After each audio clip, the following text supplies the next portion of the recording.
Hello, my name is Jeffrey, and today I want to talk about a common misconception when it comes to creating art. Or when I say art, more specifically, I mean creating any type of output. That can be in the form of painting, language, music, instruments, or anything else that requires some sort of some form of artistic expression. And the common misconception I'm talking about here is this idea that we are able to output without needing input early on. Although this can happen in places like music where people want to create music without actually having ever closely listened to and observed other music, the place where I feel like this is the most prevalent is within language learning. This is I probably because I'm a language learner myself, and I've been in the environment for a long time. But I notice a lot of times, especially in like classroom settings, there's this huge emphasis to talk early on, even though you don't have the input to do so, right? And why is input important is because it's like that foundation, right? If you never read any books, if you never read any form of the language you're trying to write, how are you supposed to write a good book yourself, right? Same thing with instruments. How are you supposed to create music if you don't have that foundation of music itself? That having enough input and getting all of that experience for listening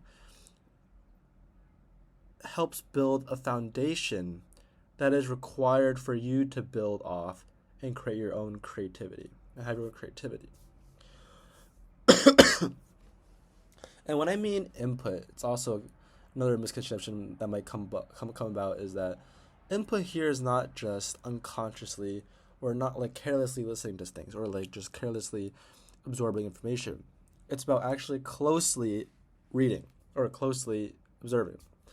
And so, in the sense of like language, you can spend all day having some background noise of that target language in your ear, but you won't necessarily obtain all of it. What I mean is that you actually actively try to listen to it and observe all the things you can, right?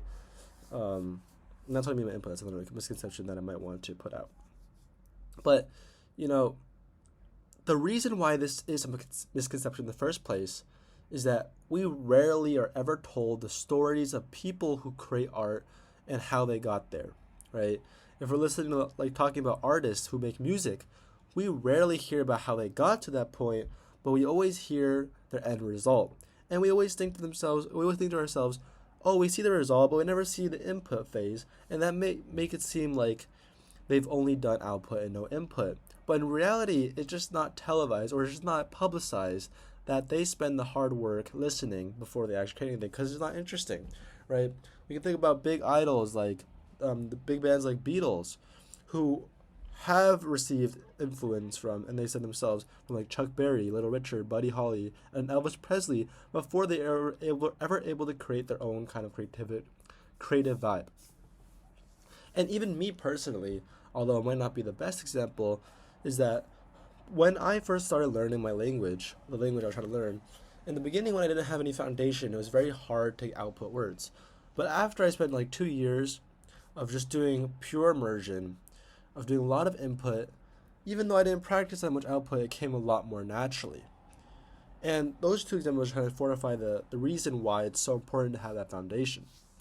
But you can also ask the question, if what I'm saying is the case, then how was it that in the early stages, without any other input, how did people create in the first place?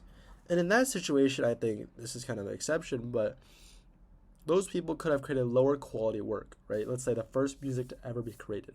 They could have created lower quality work, which was eventually used by other people. Like, so let's say we have like 5 pieces of low quality work.